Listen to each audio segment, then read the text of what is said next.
Ok les gars, petit récap sur la totale. On a déjà fait les analyses sur Bitcoin, vous avez tout dans le groupe, vous avez tout sur TikTok. Par contre, je voulais faire une vidéo ici assez rapidement sur la totale. Comme je vous ai dit, de tracer votre triangle ici, votre trendline, d'accord? C'est un peu plus simple en 4 heures. Vous voyez, on peut choper ce point-là, ce point-là, ce point-là, d'accord? Donc maintenant, est-ce qu'on arrive en fin de pattern? Ça y ressemble très fortement. Et il y a autre chose qui ressemble très fortement, ça va être cette structure ici qui est exactement en train de se répéter ici. D'accord? Donc, qu'est-ce qu'on fait là pour l'instant sur Bitcoin? On attend deux options. Soit on attend un dip. On va retourner sur Bitcoin vite fait. Soit on attend un dip. On verra jusqu'à où il dip, mais je vais plutôt me concentrer sur la totale pour choper ce dip là. Soit il faudra rentrer en cours et prendre le breakout, d'accord? Donc ça veut pas dire forcément sur Bitcoin, j'ai ma watchlist sur le côté, ça pourrait être n'importe quoi si jamais la totale arrive à breakout. Donc c'est ça qui m'intéresse pour l'instant, et vous voyez bien que quand je viendrai, si jamais je viens retrace ici, je le verrai pas sur le Bitcoin, d'accord? Donc voyons où est-ce qu'on était. Je vais me mettre en double pour voir. Je vais me mettre en double sur BTC. Ça c'est du daily, on va se mettre en 4 heures, et ça c'est du 4 heures. Donc quand on était ici, alors on va enlever tout ça, hop, hop, hop. Donc quand j'étais ici, quand je suis ici, ça correspond à 42 000, oh, aussi bas.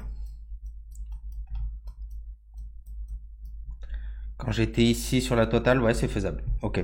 Quand je suis ici sur la totale, ça me correspond à 42 000, cette zone-là, 42 500 sur BTC. Donc, ok, c'est faisable. Le support, c'est pas tout à fait le même, en fait, c'est ça le truc. Le support, si je le fais comme je l'ai fait sur la totale, ça correspond à ça. Ça voudrait dire qu'il viendrait descendre ici, comme ça. Ouais, bah c'est le plan depuis le début. C'est le plan depuis le début de venir chercher ce move, hein, de toute façon. On l'a loupé ici. On l'a loupé ici parce que le breakout il s'est fait à 2 heures du match. Je me rappelle qu'on l'a loupé.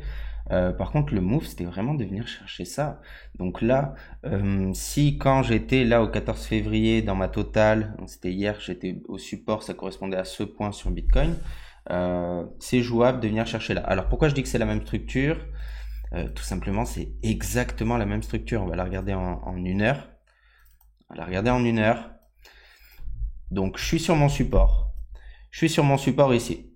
Il fait un premier up, il fait un petit retracement, il reconfirme et il pump. D'accord? Donc, il fait un up, il fait un petit retracement, il confirme le support et il fait un pump. D'accord? À la sortie de ce pump, qu'est-ce qu'il fait? Une consolidation ici.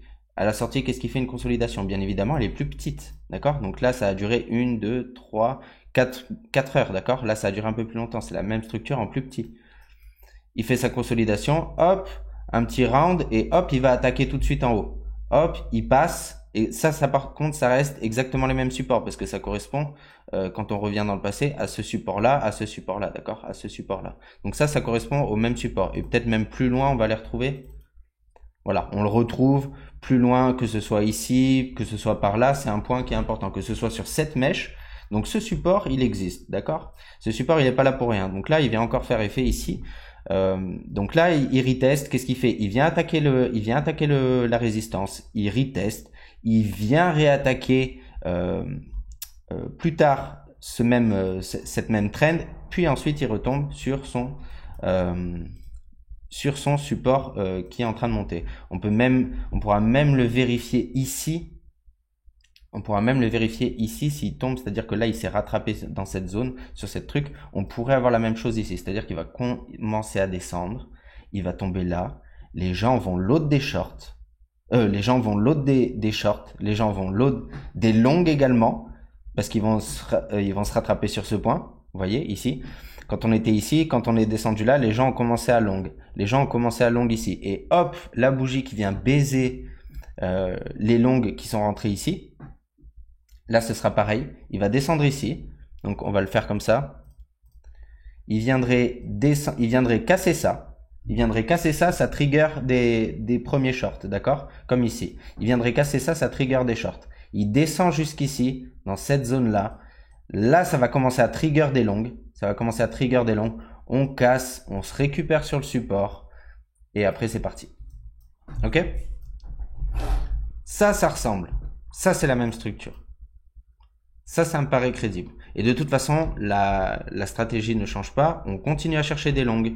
Alors, soit on a beaucoup de chance et on vient les choper là, soit on aura moins de chance et il va faire ça et il va faire ça. D'accord? De toute façon, on garde les alertes sur la totale. Soit ça breakout et on rentrera avec une entrée de merde sur un breakout, soit ça vient chercher le support et là, on aura un petit coup d'avance sur les autres. Donc quand ça viendra chercher le support ici, ça viendra le chercher le support partout sur SHIB, Matic, etc. Faut voir où est-ce qu'il était au 14 février sur les anciens charts, d'accord? Donc ça viendra chercher partout.